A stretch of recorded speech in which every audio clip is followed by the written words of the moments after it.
So last week when we met, we stopped just before an invocation of a spirit. The Kardec asked permission to St. Louis to do so. And just to recall, this the invocation would be of the spirit who was, hello? A spirit who was creating problem, disturbances, throwing things.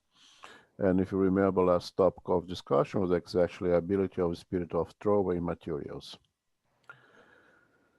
And this spirit, with an occurrence that was happening in June of 1860 in Paris on Neuer Street,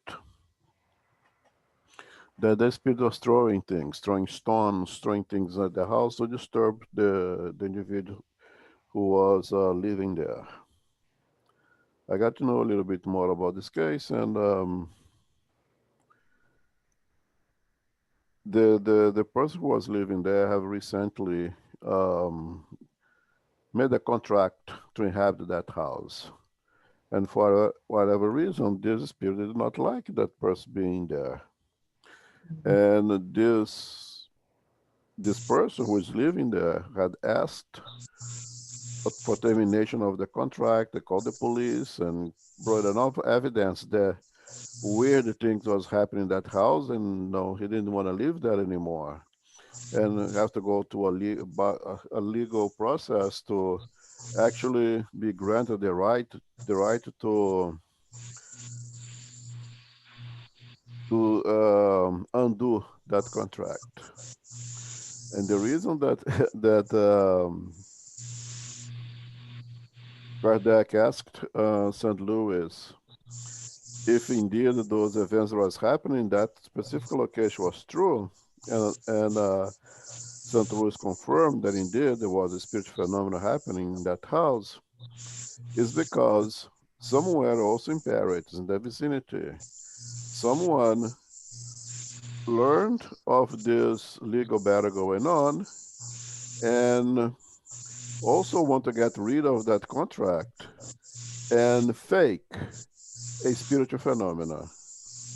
He was himself the person who was living that house, creating a fraudulent spiritual phenomena, throwing things in his own house to try to get rid of the contract. He got caught. I think some neighbors saw him doing it, and that is the reason that Kardec went to St. Louis and say, "Is that true? It's not another fraud." And St. Louis said, "No, that really there's a spirit over there." And to the conversation, Kardec asked St. Louis if it was okay to evoke that spirit, and St. Louis said, "Okay, go ahead, but it's somewhat of an involved spirit. There is nothing for you to gain." But the evocation took place, and that's where we stopped last week, if I'm correct. Right, So today should start on item 95, right. page 156, with the evocation. Okay. Okay, begin, Elmo. Yes, please. Okay. Conversation with the troublesome Noah Street spirit. Evocation. Why did you call me? Do you want me to throw some stones at you? Okay. Then we will see you skedaddle for your lives in spite of your brave airs. Throw all the stones you want. We still wouldn't be frightened. In fact, we would like to see if you can actually throw some. Well, perhaps I couldn't right now, right here. You have a guardian that watches so well over you. Is there someone on Noah's street who has helped you with the evil tricks you are playing on the inhabitants of the house? Of course, I found a really good instrument, and there was no learned, wise, prudent spirit to stop me, because I am merry and sometimes I like to amuse myself. Thanks. Okay. Okay. So They are able, most of those communications, by the way, are through psychography, okay? Most of the responses are done via a medium of psychography, okay? We're going to learn later exactly what I'm talking about, but basically, a medium was writing the answer of the spirit, okay? Um, and you say, why did you call me? You want me to throw something at you too? I mean, that's how I become famous. That's what I'm good at. And and that would scare you, so how brave you are. And Kardec responds, no, you can throw all the stones that you want. You can throw, do anything you want. Actually, I would like to see you do it so I could observe the phenomena. It's part of my work. It's to observe the spiritual phenomena. Go ahead and do it. And the spirit responds, no, I would, but I can't because there's someone over here who stops me. There is Mhm. a high order spirit over here. They would not allow me to do it. Which leaves the we have what I have studied before, that one of the prerequisites for the phenomena to happen is the permission of a more evolved spirit for this thing to happen. Maybe the spirit is ready to do all kinds of things. Maybe there is a medium of physical phenomena around. Maybe there is affinity. Maybe there is lack of vigilance in that environment. But there may be one spirit is evolved, more evolved spirit that for whatever reasons will not allow that to happen. And you know that an environment where Kardec was working, especially in the work of the codification, would be a very well protected environment, and spirits would be subject to their permission or not permission to act or to do anything.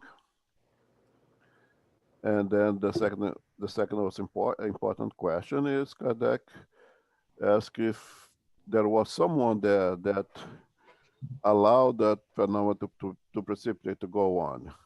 And as we know very well, there must be a medium of physical phenomena that provides the necessary substance that we know being ectoplasm for the phenomena to happen. Otherwise, it would not be able to happen. Okay. And another thing that was present or not present in this case in that environment is that there was no high order spirit to stop him, like Okay. there was in Kardec's environment. And that makes me, when I was reading that, the first thing that came to mind was Jesus in the home. Why is it so important for us ignorant spirits to do this Jesus in the home, to do these stories of the gospel in the house at least once a week, to see if we can maintain some kind of order, some kind of protection for us, since we ourselves are so invigilant most of the time. Perhaps with the gospel at home, we got some help to protect us and our environment.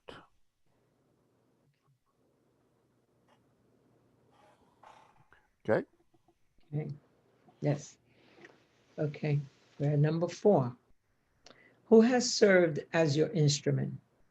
A maid. She has helped you without knowing it? Oh, yeah. Poor girl. She got scared the most. Do you have some hostile purpose? Me? I don't have anything against anyone. But folks who feel they always have to meddle in everything will turn the matter to their own advantage. What do you mean by that?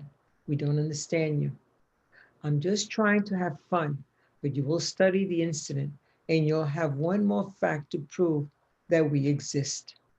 Okay, thanks. Mm. So he reveals over here that a maid in that house was a medium of physical phenomena, completely unaware of it, completely ignorant of it, so much so that she would want to be the most scared of phenomena that she, in a way, was participating on, donating her own stuff, even if completely unaware of it. And as you mentioned before, many cases of these phenomena are by spirits who have no other interest besides have some fun. It's ignorant spirits who are bored and instead of find something useful to do, choose to just entertain themselves by scaring other people. But he also mentioned here that when once he does that, he attracts the attention of other people that will say meddles in everything. And in this case, individuals who are trying to understand the phenomena will take advantage of the situation, of the phenomena, try to understand the physical phenomena. When, when he says, I'm just trying to have fun, but you will study the incident and we will have one more factor to prove that we exist. But by this time, Kardec did not need proof of his existence.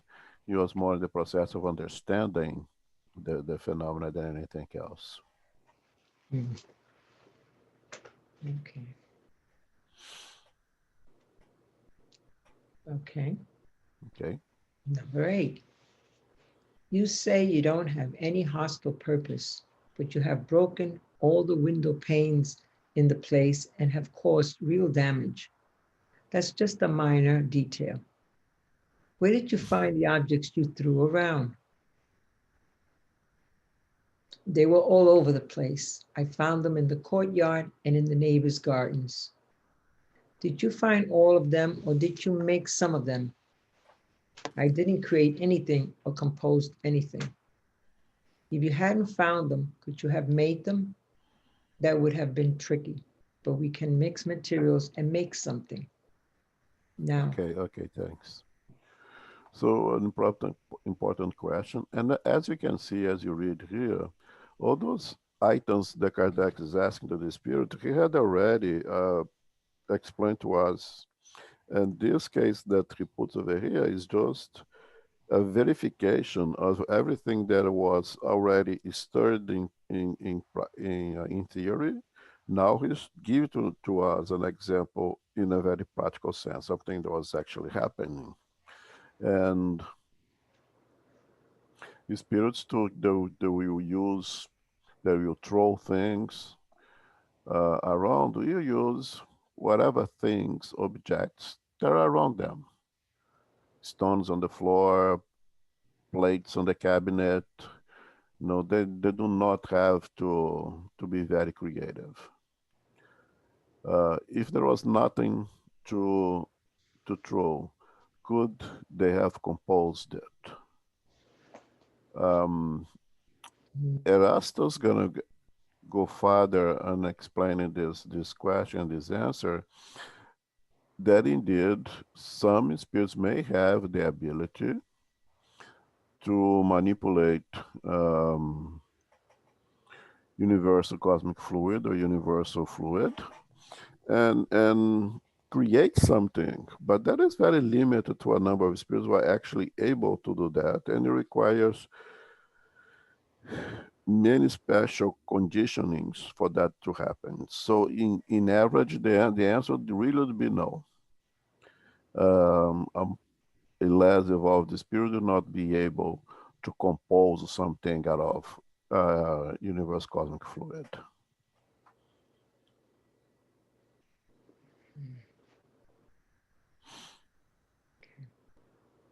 okay, we're at number 8. 12. 12, right? Well, okay, I'm sorry. Mm-hmm. Now tell us how you threw them. Oh, that's hard for me to say. I looked for help in the electrical composition of that girl and mixed it with mine, which is less material. So together we can carry those objects. Okay, thanks. So Mhm. that's an important question that you already covered that before us in theory, that the spirit would have to use um, ectoplasm from a medium, but you'd have to have his own ability to throw the energy to move that object to move from point A to point B, to have the force, the work of moving that object from one point to another to throw it. That would come from the spirit in association with the ectoplasm that you'd collect from the medium. Mm. And as you had worked studied before, there is a third component that is energies from nature itself. That likely this spirit does not understand that, but when we study physical phenomena in our Sunday studies, there is this third component, that there is this elemental energy that is always there, that the spirit utilize also very often not even know that they are utilizing it.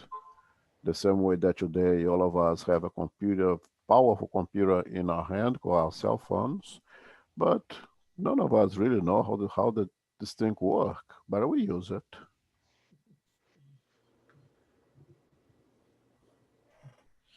Okay, comments, questions? Okay, let's go. 13. I think you agreed to give us some information about yourself. First, tell us if you died a long time ago. A long time ago, at least 50 years. What was your job? Nothing special. I was a rag picker in this neighborhood, and sometimes I got insulted because I really liked good old Noah's red liquor. That's why I wanted them to clear out.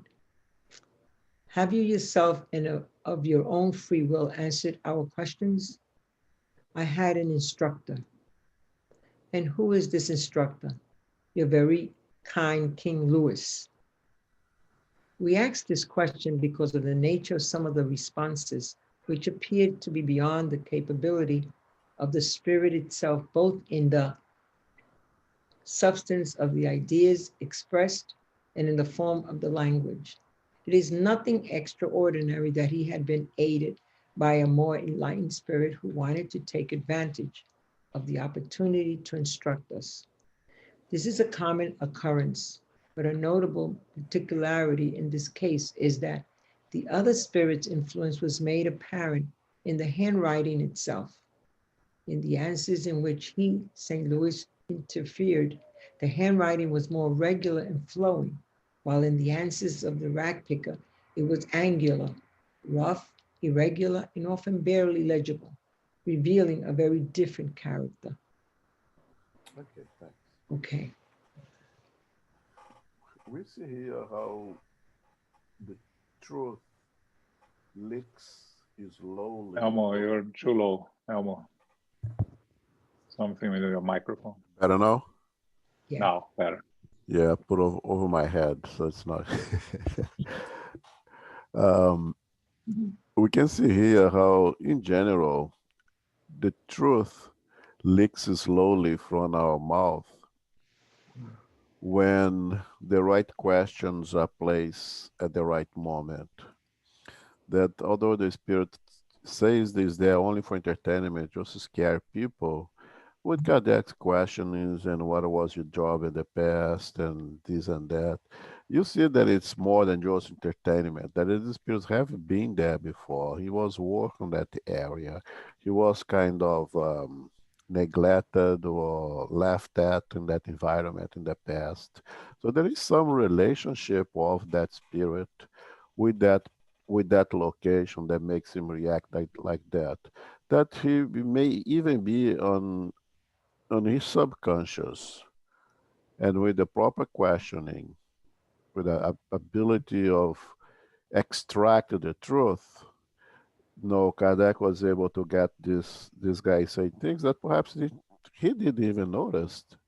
That indeed he was not just for entertainment; there was something beyond that, as usually this is the case. Um, and then proceeding on item 15. Kardec again, his ability to note the details and in everything is asked, were you able to provide all the answers freely without any assistance? And the Spirit said, no, I had somebody help me out here. And that somebody was, what we call now St. Louis. But I don't know if at that time Louis was already canonized, but he chose to call it King Louis. Mm. And Kardec, in his observation, he noticed that he could clearly differentiate when the Spirit was speaking clearly on his own and when there was assistance from St. Louis. There was a difference on the character of the quality of the language. And it's so dramatic, the differentiation, that even in the psychography, again, all those conversations are done through writings, right? That when uh, the answer was purely from the Spirit, would be one type of handwriting. And when there was a participation of St. Louis, there would be a much better quality of the calligraphy in itself. Those very small details that Kardec would pick up in his observations.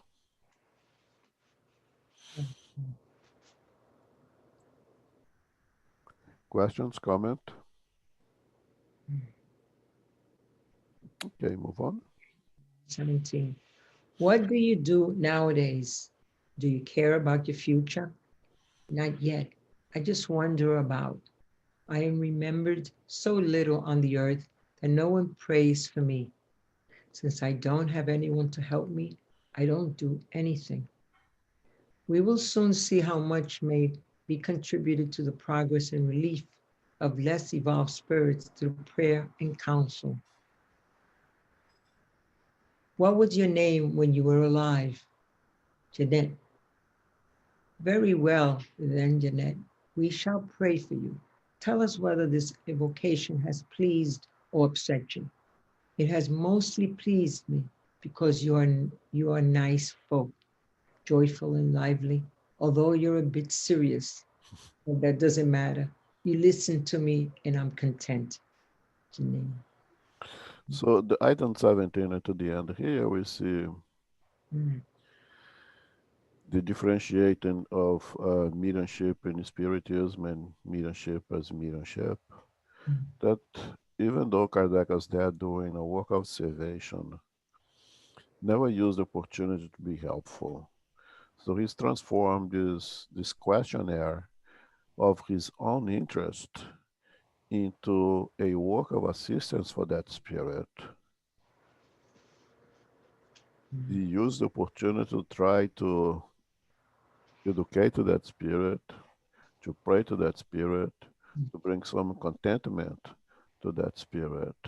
So almost as in a exchange of favors, no, you teach me something here of your word and I'll do what I can to assist you. But he was definitely able to transform what was supposed to be just a work of observation and what we see very often and sublimizes that opportunity as a work of charity, which is the basis, the foundation of Spiritism, of course. mm. All right, question, comments? I think it's really incredible that Kardec is able to take this specific case that was reported in his Spirited Review and put in here all the theory that we studied before in the spontaneous physical effect. Every single item that we studied over there is exemplified in a practical way here in this case. Every single one. If you go back and go item by item, you'll see that everything's covered in one single case. Mm. Yeah. Now we're going to start the phenomenon of apportation, which basically is transportation, if you want, to apport, to bring um, things from one point to another. That basically deals with the apparition of objects, of things in an environment. Um, well, let's read 96. The phenomenon of apportation. This phenomenon only differs from those we dealt with above because of the benevolent intention of the spirit who produces it, by the almost always pleasing nature of the objects, and by the gentle and often delicate matter by which they are carried. The phenomenon consists in the spontaneous bringing of objects that were not in the meeting place a few moments previously. They are usually flowers, but sometimes fruit, candy, jewelry, etc. Thanks. Mhm. So the first differentiation that Kardec makes here of still keep in mind spontaneous physical manifestations, meaning that the bringing of those objects have not been requested, have not been prearranged. It was a spontaneous performed from the spiritual world without any requisition from our part. So therefore, it is still and spontaneous. But the differentiation is not only what he presents here on item 95, and I'm going to read ahead. And as I said before, Kardec is always building blocks. He's going for the very most simple to more complex and more complex and more complex, as putting knowledge on top of knowledge on top of knowledge, so we can understand something ahead because you already have passed for the necessary, the prerequisites to go ahead.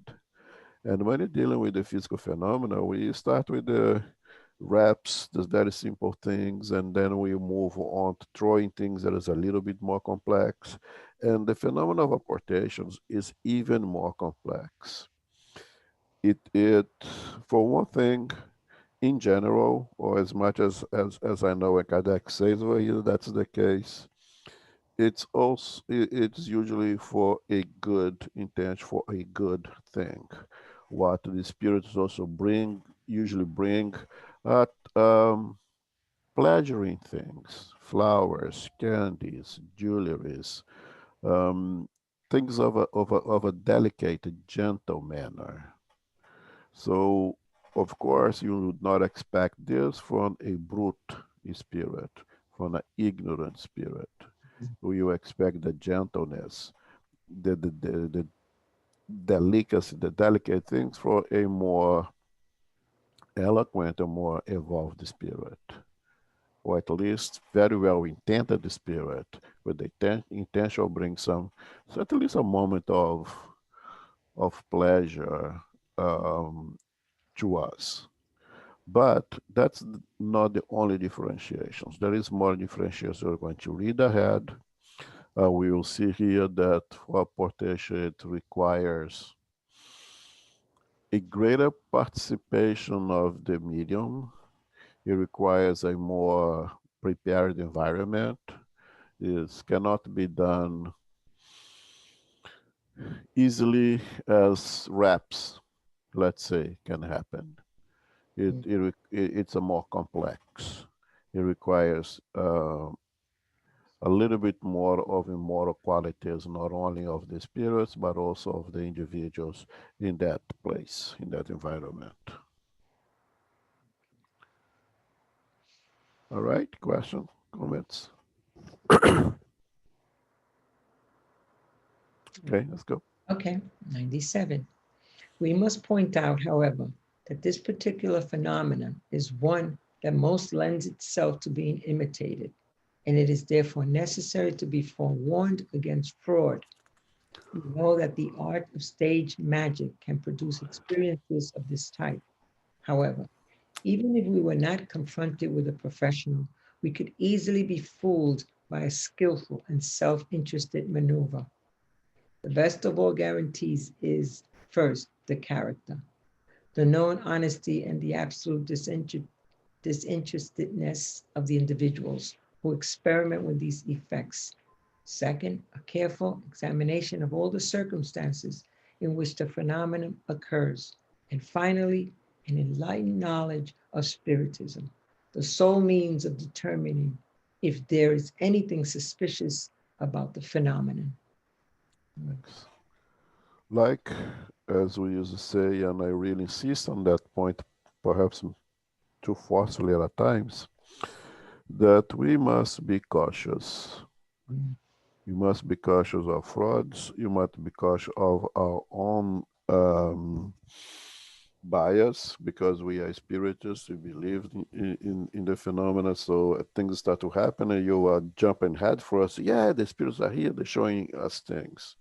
Mm. Especially Kardec warns us in the process of apportations, ones that may lead easily to smart people out there to perform frauds, Mm. create illusions. Illusionists are amazing and they can perform some kind of illusions that would easily, and they do fool all of us because it's all illusion, but when we are there watching, we are so fascinated by the phenomena that to say this guy is really some kind of god.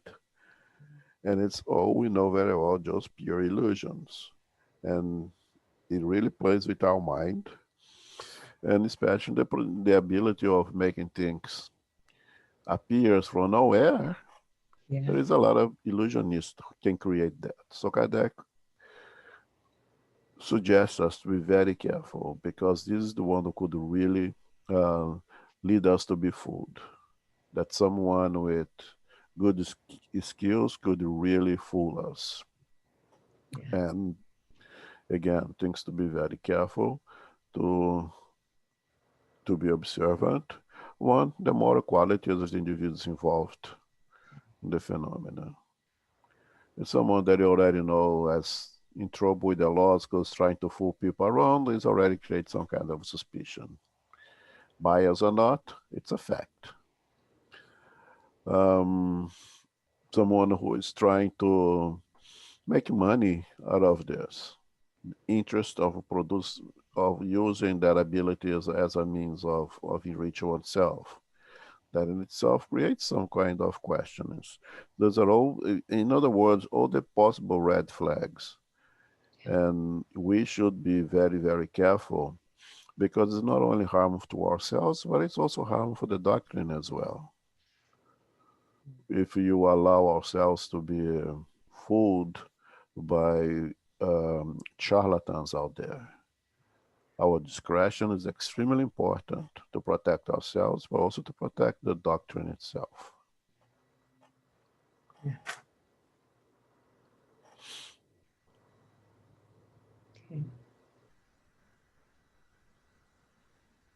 Okay. Okay? A spirit's dissertation on apportation. The explanation concerning apportations and physical manifestations in general has been notably summarized in the following dissertation by a spirit whose communications bear the incontestable stamp of depth and logic. Many more of his explanations will appear over the course of this work. He has made himself known as Eratus, a disciple of St. Paul, and is the protective spirit of the medium who served to interpret him. In Okay, order to, thanks. okay. Okay, thanks. Mhm. So one few things over here. Here Kardec want to make sure that he names the spirit who is providing all these explanations of apportation. Happens to be the spirit of Erastus, one of the disciples of St. Paul, I believe was a nephew of St. Paul, something like that.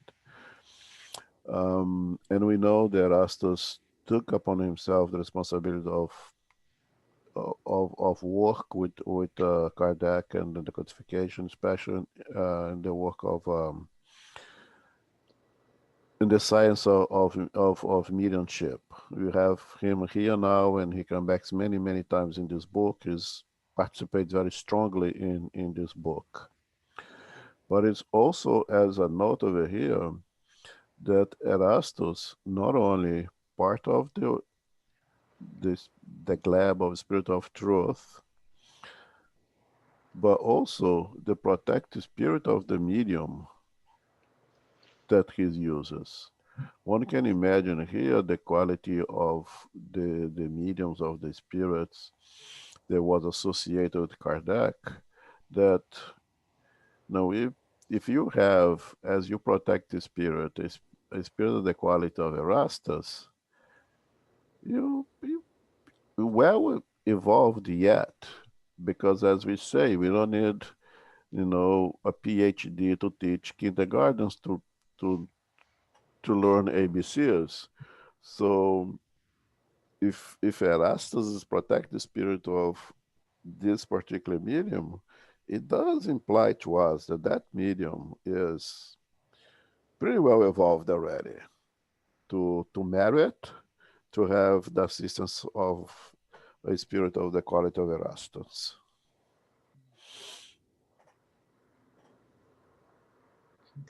Okay? Okay.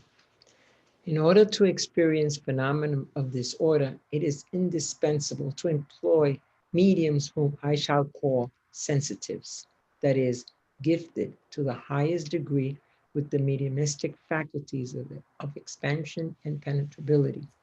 The easily excitable nervous system of these mediums enables them, by means of certain vibrations, to profusely project their animalized fluid all around them.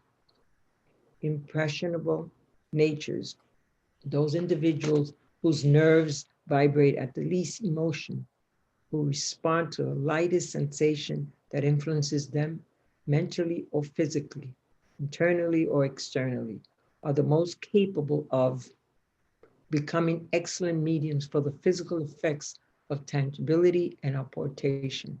In fact, their nervous system, which is almost entirely deprived of the refract, fractal, refractory Refractory envelope. refractory envelope, which normally isolates the system in most incarnates, renders them appropriate for the development of these phenomena.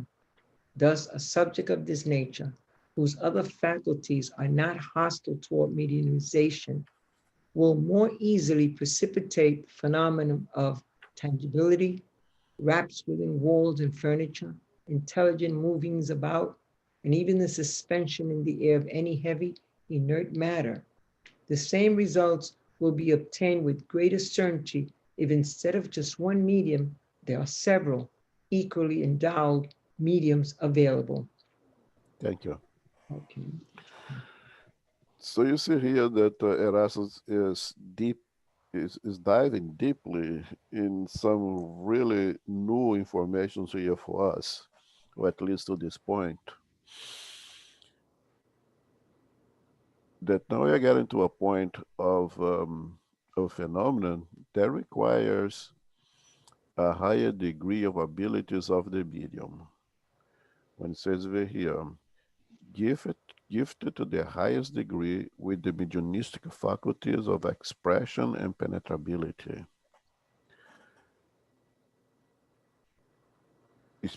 Mediums who have a well developed means of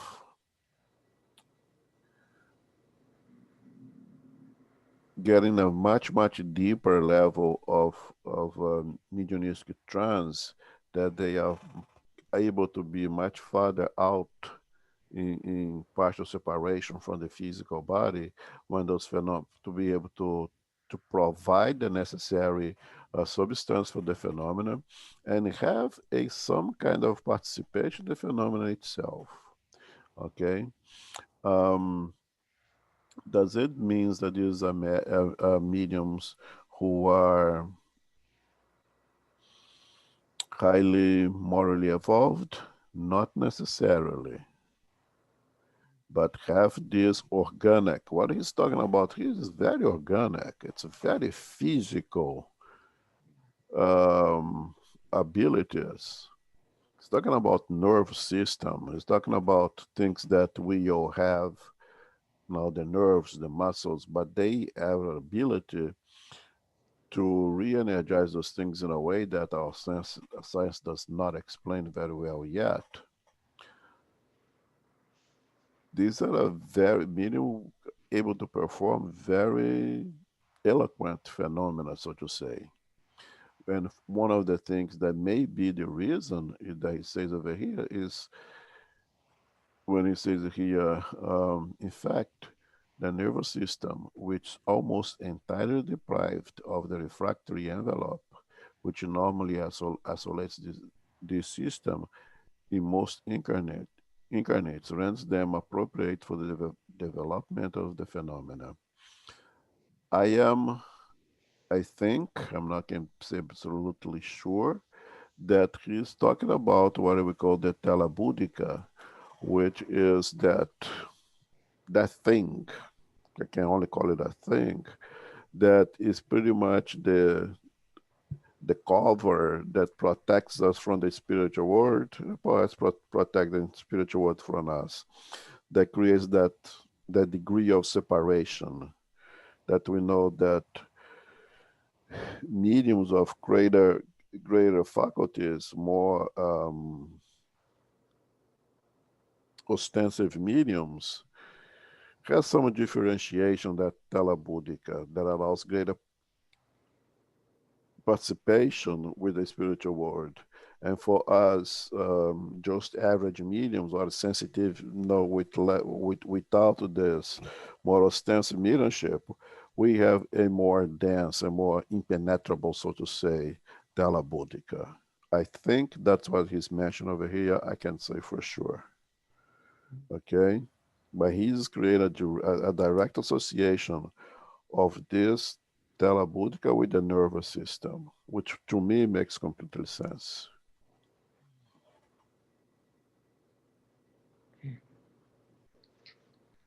Okay. Okay. But from the production of such phenomenon to the obtaining of apportations, there is a huge gap. For in the latter case, not only is the job of the spirit more complex and difficult, but it can only operate using a single mediumistic instrument. That is, several mediums cannot contribute simultaneously to the production of the same phenomenon. On the Thanks. contrary, Just want to stop here because I forgot to say very important okay. that those more eloquent mediums, so to say, not necessarily more morally evolved, but with a greater mediumistic ability, can perform more eloquent phenomena. And if there is a collective effort, meaning many mediums of the second with the same abilities in the same place, with the same objective, they can perform exponentially more of the phenomena. Now is the power of union, of being together. But in the case of apportation, only 1 million can be utilized at a time. That already put in itself the apportation in a higher level. That already put itself this ability of apportation, that there is a degree of participation of the medium in the process, although it's physical phenomena, although it's spontaneous phenomena, it does require some participation of that medium in some sense. That perhaps Erasmus will explain it further, but it leaves here clear over here that it's only one medium. Only one medium can perform it. We can be utilized at a time. The performance comes from the spirits, okay, which already tells us that there is some degree of participation of that medium in it. How is that participation? I don't know. Okay. On the contrary, it may even be that the presence of certain persons who are antipathetic to the operating spirit will radically hinder its action.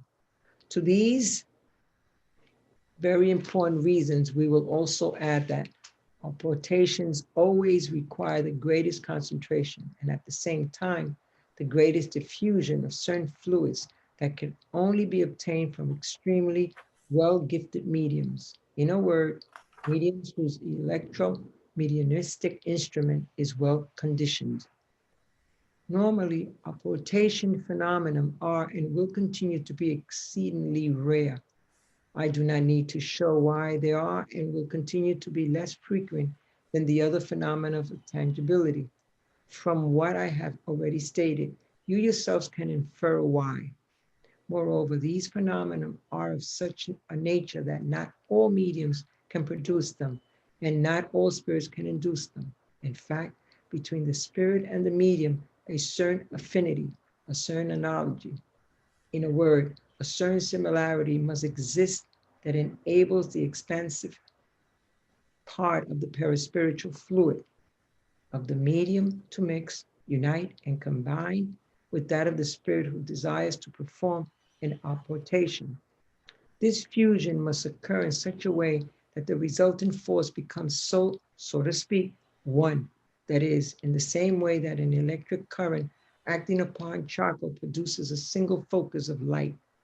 You may ask why this union, this fusion is necessary.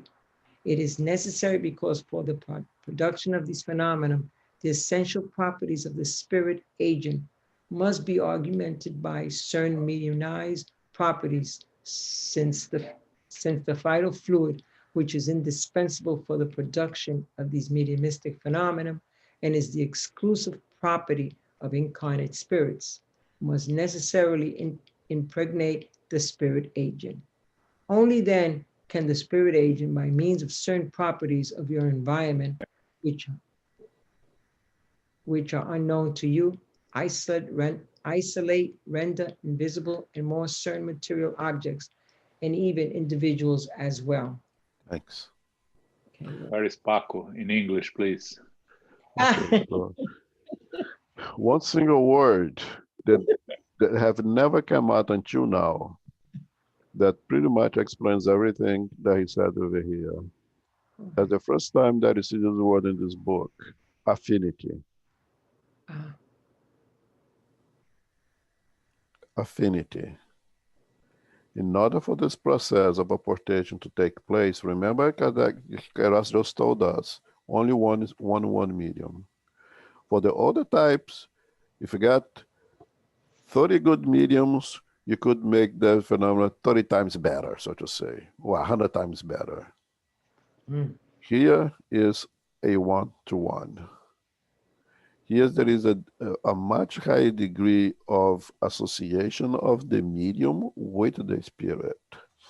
So therefore, it's important when it says over here, these phenomena are of such a nature that not all mediums can produce them, and not all spirits can induce them. In fact, between the spirit and the medium, a certain affinity, a certain analogy in a word, a certain similarity must coexist that enables the expansive part of the spiritual fluid of the medium to mix, unite, and combine with that of the spirit who desires to perform the apportation. The degree of complexity of the mediumist phenomena has definitely jumped quite a few levels for everything that I have seen before. And that's why I have, in the beginning, I have to say how Kardec really builds blocks, goes from the most simple to the most complex. Now you're talking about a phenomenon that requires some kind of entanglement of the energies of the medium and of the spirit that requires some degree of affinity, some degree, what is the word that he uses over here?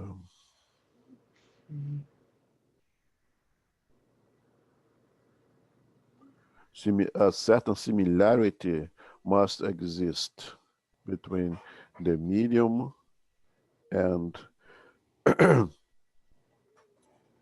and the spirit who wants to perform the phenomena. Is that enough to explain why is it, as he says, exceedingly rare? Isn't that enough to explain to why not every spiritual center is producing those things, and extremely rare? We know that Chico Xavier, in many of his mentorship meetings, those things have happened. We know Divaldo Pereira Franca's every opportunity he has, he tells the story of when the spirit Mei brought some flowers of, what is that flower from the Alps? Edelweiss. Edelweiss, yeah, the famous story. He never lost an opportunity to tell that story when he went to receive a spiritual surgery from the spirit Mei to treat something on his throat. And then Mei brought to him some of those flowers. Outside of that, I can't really remember cases of apportations that had happened. That happened when Divaldo went to visit Chico. So you kind of have an idea of what kind of environment or kind of energies was in that room at that moment, right? You have Chico with Emmanuel, we have Divaldo with Joanna de Angelis, and then with all that energy over there, I think May could perform. She could bring an elephant from Africa easily with all the energies was in that place.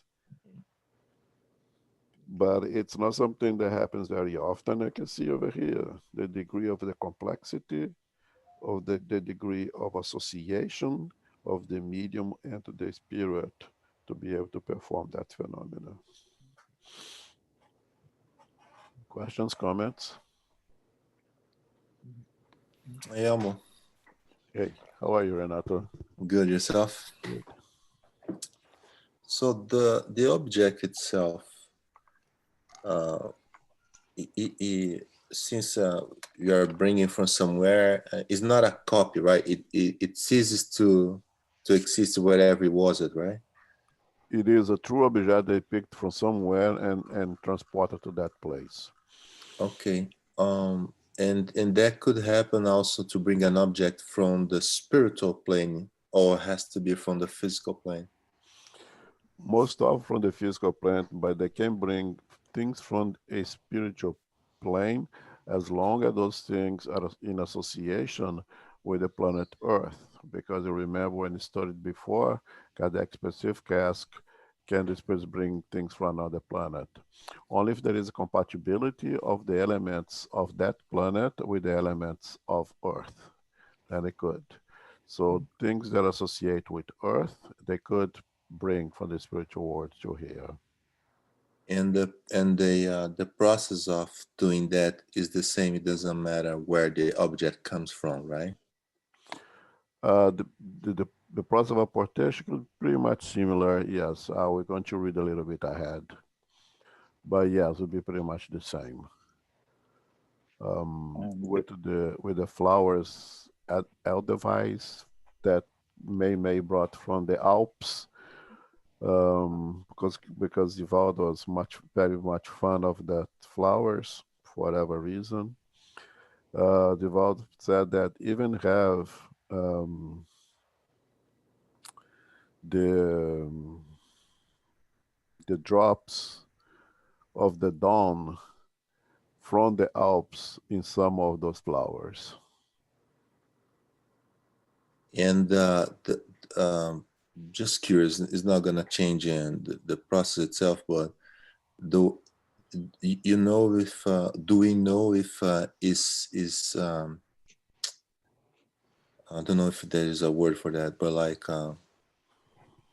it's a deconstruction, let's put that way. I don't know if that word exists at like molecular level and then put it back together again, or they bring the whole thing without doing any of that. Materialization, dematerialization. Yeah, I think that's the better word. Yeah. Erastus, I'm going to read that I had also say that most of the time there is not a really dematerialization of the object. There is often a covering of that object that renders it invisible, and then the uncovering of that material when they want to present to them. So may naturally utilizing ectoplasm. Was in Pedro Leopoldo, Minas Gerais. Take a quick quick ride up to the Swiss Alps, got some of those flowers, covered them with ectoplasm, and brought quick ride back to Pedro Leopoldo, uncover it, and there they were, nice, fresh, and even with um, drops of the Alps dawn. How quick could she travel from Pedro Leopoldo to the Alps and come back? Pretty quick. With the speed of the thought. Yep. There is a difference, Renato, also important. Things that come from the spiritual world will disappear. Okay, we will have a short existence. Things that come from a material world that are brought from other places will stay because they are physical. So, but since but once they're brought from the spiritual world, they will be physical for a certain period of time, and then will disappear. Why? Because it's already physical, because you can touch it, right? Yes, but the energies utilized to materialize them are energies from the spiritual world associated with the physical world. That it's like a materialization of a spirit, right? The spirit will materialize. You can touch it, but eventually it will disappear, right? The same principle. That thing that was brought from the spiritual world will be coated with substance, with energies of our material world that makes them tangible and visible. But that substance and that energy eventually will decompose, eventually will go away. And when they go away, those objects no longer can be palpable or visible. The energy that was keeping it visible eventually gonna go away. It's as if in a dark place you put the flashlight into something so you can see it, but once you turn off the flashlight, it's no longer visible. The thing may be there, but there is no light. There is no energy that allows you to see it. But the physical thing that is brought also was involved in certain energy, right? Yes. And when that energy The physical disappear, thing is still a physical thing. It's still a physical thing. The flower is still a flower. Mm. and will die in whatever happens. Yes, you go to Okay. the normal process of dying, and Divaldo says that he still has one of those flowers naturally dried. When you put a petal in a book and close it, and it stays there, he still has some of those flowers. Thank you. Sure. Anna, you raised your hand and then you lowered your hand. You don't have any question anymore.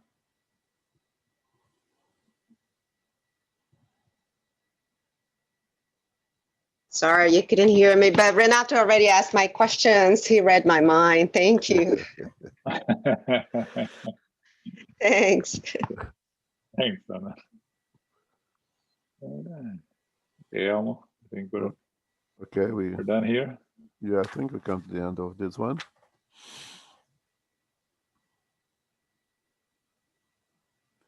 Okay, we continue next week. We can see the degree of complexity of the phenomena is incrementing page by page. Definitely. Okay, someone want to make the final prayer? Okay. Okay, I'll make the prayer, Elmo. Thank you. Okay. To our spiritual benefactors, our guardian angels, with gratitude and humbleness, we thank you again for this opportunity of the continuing learning, understanding, and most important, put in our lives. May we take with us the learning process and for all those around us to help with our understanding also about why we're here and where we're going. We thank you all. And as we said before, keep ourselves with prayers throughout the week for all that are going through so much on this planet Earth. May our prayers subside some pain, some suffering for all that have gone to the spiritual world, gone through their transition with our prayers in our hearts.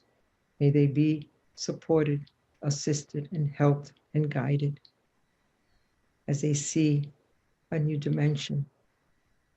We ask, dear Lord, the guidance of all of us here, our families, friends, and those that are in need, to be assisted and helped, especially with our prayers, enlightening them and inspiring them with love and charity always in our hearts. We thank you, dear Lord, and may we continue to come in our studies next week, throughout the week, for all our brothers and sisters that join us and those that cannot join us. May they be at peace and may they be protected and guided now and always. With our hearts full of gratitude, dear Lord, we thank you. And with that in mind, we ask permission to close our meeting tonight. So be it.